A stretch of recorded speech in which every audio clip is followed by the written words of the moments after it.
Bonjour à toutes et à tous, bienvenue sur Miscom, je suis Claire Négrier, révélatrice de personnalité d'entreprise. Je vous retrouve aujourd'hui mardi pour le Comme ça. Du coup, j'ai décidé aujourd'hui de vous parler de qu'est-ce que l'on fait, quelles sont les actions pour gérer sa communauté. Je vais attendre quelques minutes que vous me rejoigniez. N'hésitez pas à me faire un petit coucou dès que vous êtes en direct avec moi pour que je puisse savoir qui est là, vous apporter des exemples qui vous concernent, et puis surtout me dire que je peux commencer mon live puisque je ne suis plus en monologue, toute seule sans public. C'est quand même quelque chose de très important. En attendant, je vais touiller mon petit café et je vais vous attendre quelques instants. Alors je suis désolée, j'étais très concentrée sur mon travail et du coup, je n'ai pas vu l'heure passer. Voilà, c'est les aléas du direct. C'est aussi de foirer son horaire, ça marche aussi, mais c'est pas grave tant qu'on est à l'aise et qu'on est droit dans ses bottes. Le principe étant pour moi le plus important, je préfère vous faire des émissions en retard que de ne pas diffuser d'émissions. J'espère que le sujet vous aura intrigué, intéressé cette semaine. J'ai vraiment à cœur de faire ça puisque encore une fois, je suis ravie que les fils rouges hebdomadaires se rejoignent et soient en toute logique. On va travailler donc sur la gestion de communauté de manière à gagner en visibilité, et c'est vraiment ce que j'ai voulu vous dire et vous expliquer hier.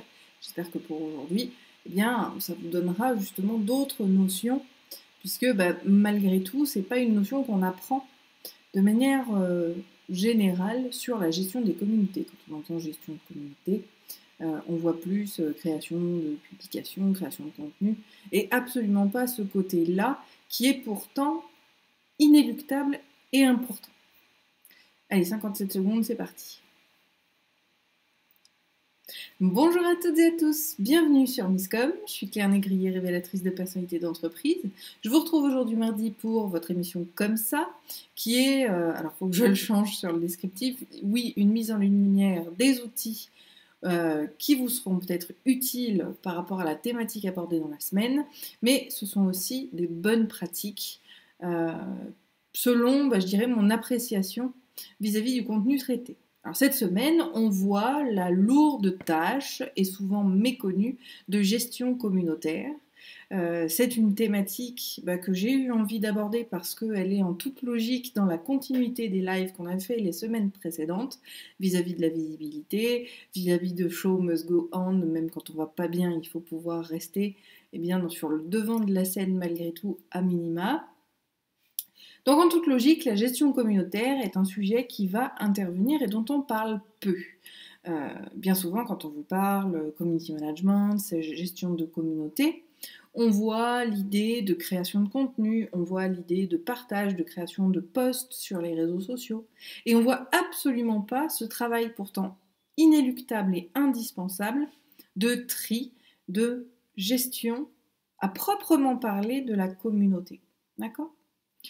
Donc je vous propose aujourd'hui de voir quelles sont les actions à faire pour gérer sa fameuse communauté, comment on va pouvoir optimiser, puisque le principe de base de la gestion communautaire, c'est bien évidemment d'optimiser cette communauté-là, de manière à optimiser sa visibilité, son effectivité, et in fine, parce que oui, malgré tout, même si je déteste le dire, la communication a quand même pour but de nourrir l'entreprise, les ventes de l'entreprise, et donc votre pérennité. Donc le principe est là aussi, la gestion de vos communautés va vous permettre de gagner davantage d'argent en faisant, et là c'est super cool, l'idée c'est d'en faire moins. Mais là le faire moins c'est plus au niveau du contenu que de la gestion de communauté, donc on va rester cette semaine sur cette fameuse gestion. Et j'avais donc envie de voir aujourd'hui avec vous quelles sont les actions. Si vous faites d'ores et déjà des actions de cet ordre-là, au niveau du tri et de la gestion de vos communautés, je vous invite à le mettre en commentaire, ça nous permettra de nourrir l'échange à la fois durant la vidéo, mais également a posteriori pendant les replays ou en diffusion sur YouTube. N'hésitez pas, on est là vraiment pour échanger de nos pratiques. Et on verra du coup jeudi, pour une version un peu plus tuto, les différents outils que je peux utiliser, même si on en a déjà vu. J'ai envie, moi, de vous montrer un petit peu l'envers du décor et de ce que j'utilise. Petit rappel pour ceux qui arrivent, n'hésitez pas à me faire un petit coucou en commentaire pour que je sache qui est avec moi et vous offrir des exemples qui vous concernent, ce sera quand même beaucoup plus parlant. Alors les actions sur la communauté, on a bien évidemment commencé à la voir, c'est de supprimer tous ceux qui ne sont pas intéressés, tous ceux qui ne sont pas dans votre fil, qui sont pas vrais, enfin, qui sont là sans être là, les fameux fantômes. Ça, c'est vraiment un point à intégrer et c'est l'un des plus difficiles qu'on peut avoir parce que on a cette culture d'augmenter le nombre, mais au final, le réduire, c'est autant, si ce n'est plus important, parce que ça permet vraiment de le qualifier. Il vaut mieux avoir 200 personnes à sa newsletter, dont 180 vont devenir des clients, que d'avoir 1000 personnes dans sa newsletter, dont 2 seront des clients. La proportion n'est pas du tout la même, donc le principe est vraiment là. Donc justement, je l'aborde, et on l'a vu hier notamment, donc pour ceux qui auraient raté le live d'hier sur la gestion communautaire et qu'est-ce qu'on entend et qu'est-ce qu'une communauté, vous avez le lien dans la description de cette vidéo pour pouvoir retourner dessus et comprendre un petit peu de quoi il retourne. Donc quelles actions faire pour gérer sa communauté? Au-delà de la suppression, ça va être une notion de tri qui va être extrêmement importante à partir de là. C'est-à-dire qu'on va déterminer des critères selon lesquels on va justement supprimer les personnes dans notre communauté. C'est un point très important et c'est important de le comprendre, de le concevoir et de le diversifier. Alors qu'est-ce que j'entends par diversifier? Eh bien, on reprend l'idée de charte éditoriale, on va reprendre l'idée des objectifs et d'une stratégie de communication. On n'est pas sur Facebook pour les mêmes raisons qu'on sera sur YouTube, pour les mêmes raisons qu'on va rédiger une newsletter. On ne sera pas du tout sur les mêmes attentes, sur les mêmes besoins, à la fois les nôtres, mais également ceux de nos communautés. Donc déjà, le premier point, c'est de définir une grille de critères selon lesquels on va décider de garder telle ou telle personne dans sa communauté. Alors, ça peut paraître un petit peu flou, donc c'est pour ça que j'ai bien sûr prévu des exemples. Les exemples seraient, alors pour la page Facebook, pas trop, parce que l'idée c'est quand même de garder les fans, j'ai envie de vous dire, les fans ils se désabonnent tout seuls quand ils en ont marre, donc celui-ci on va plutôt le laisser de côté. Mais par exemple sur votre profil, vous pouvez déterminer quels sont les critères qui font que vous allez supprimer une personne parce que vous savez d'emblée que celle-ci ne sera pas intéressante pour vous et prendra effectivement la place de quelqu'un d'autre. Alors je vais vous donner mes critères parce que je n'ai pas de commentaires, donc je ne peux pas donner encore d'idées sur vos propres business. Alors en attendant, je vais me prendre en exemple. Personnellement, il y a un premier tri qui se ferait d'emblée, dès le départ, c'est quand on me demande en ami sur Facebook, si dans la seconde qui suit l'acceptation, alors que j'envoie un message de bienvenue, je n'ai pas de message de bienvenue et j'ai juste un « je t'invite à liker ma page », je dégage la personne tout de suite. Elle n'est pas...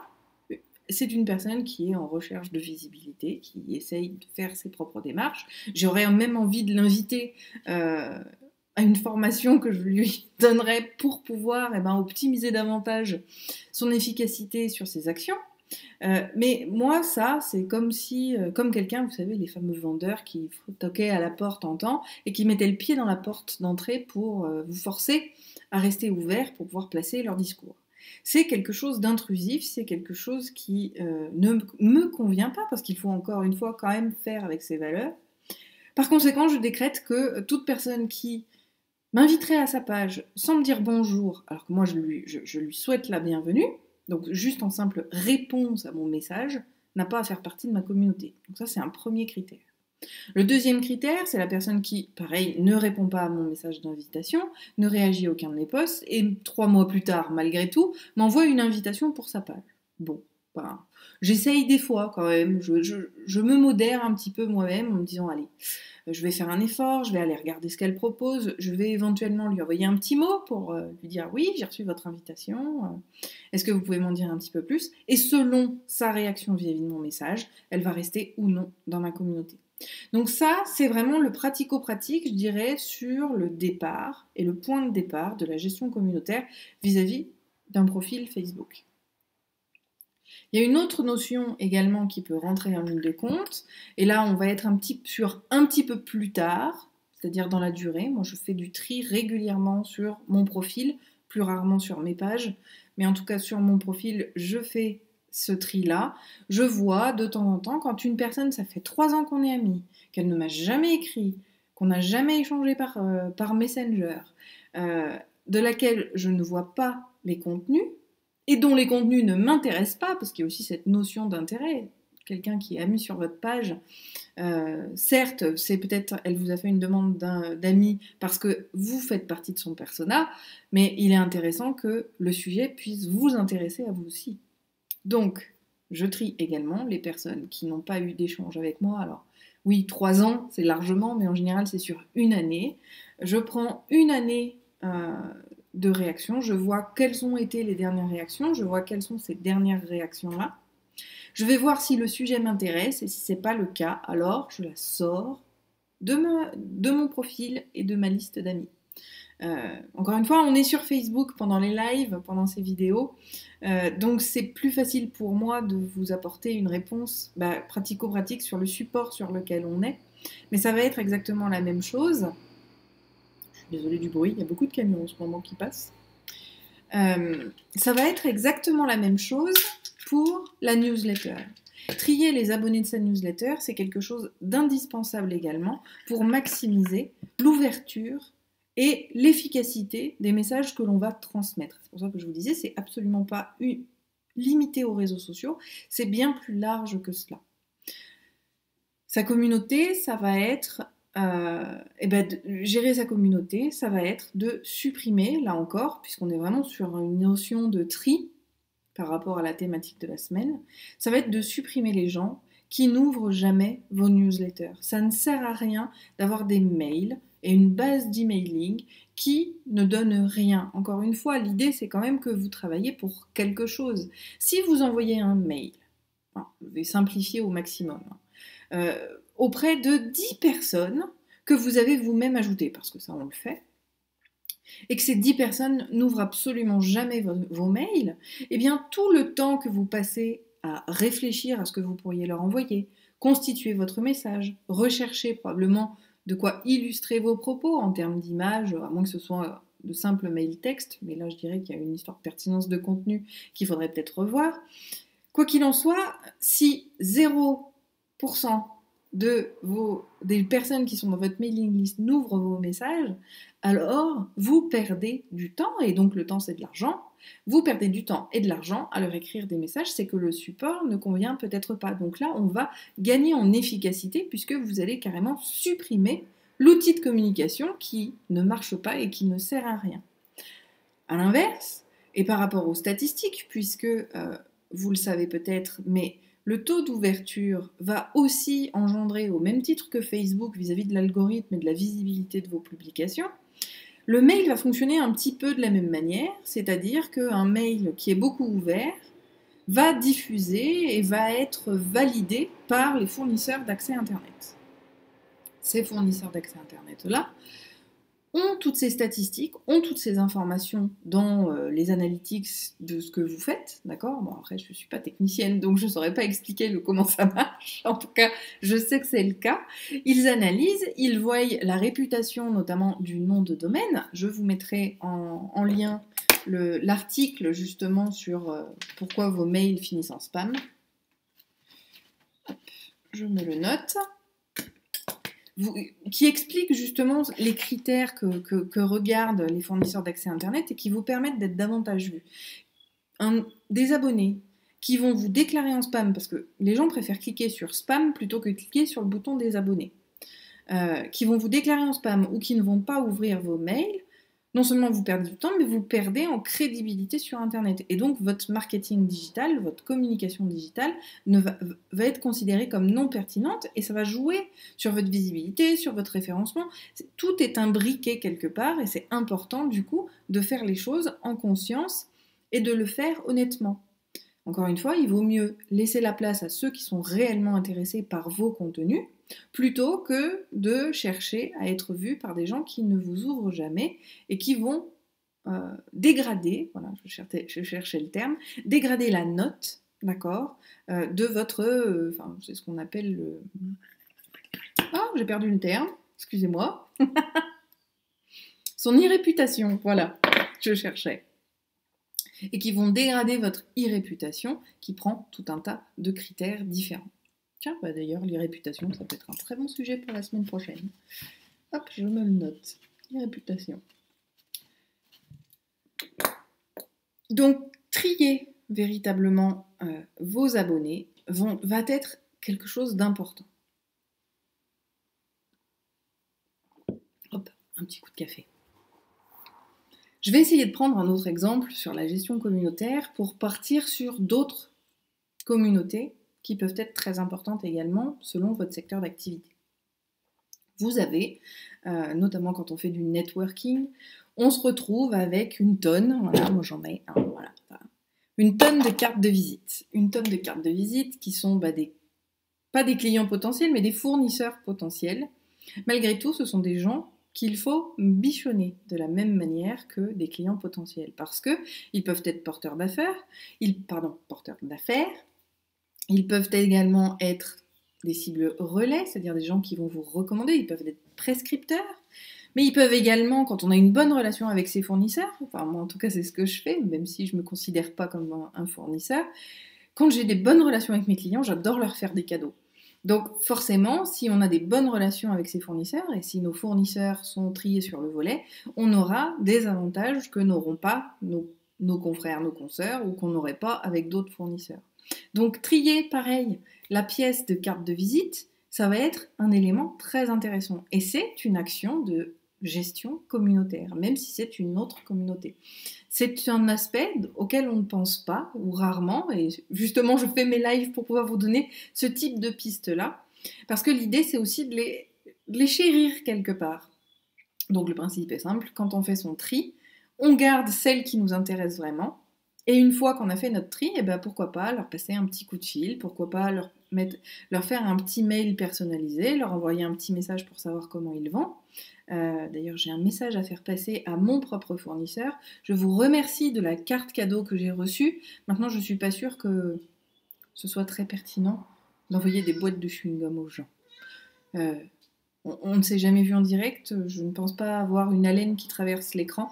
Aussi, l'envoi de chewing-gum pour l'anniversaire, c'est un petit peu mal vu. Voilà, c'était mon petit clin d'œil. Pour eux, ils se reconnaîtront peut-être si jamais ils découvrent ce live. Voilà, mais ça fait partie du truc justement sur les actions de sa communauté. Les trucs bien également, parce que la gestion communautaire, même si vraiment l'aspect de cette semaine c'était la notion du tri, ne pas hésiter non plus à noter quels sont vos... Excusez-moi, j'en ai un qui m'énerve vraiment. N'hésitez pas à noter les personnes qui sont vraiment vos égéries, qui vont être vos mascottes, vos clients adorés, ceux qui vous kiffent à fond. Il faut aussi les récompenser parce que ce sont vos ambassadeurs, ce sont vos influenceurs qui, il y a des chances, vous apporteront bien de nouveaux clients, de nouvelles ventes. Et il faut aussi les chérir. Donc les actions de gestion communautaire, on a vraiment cette phase de tri qui est très importante et sur laquelle je voulais baser mes lives de la semaine.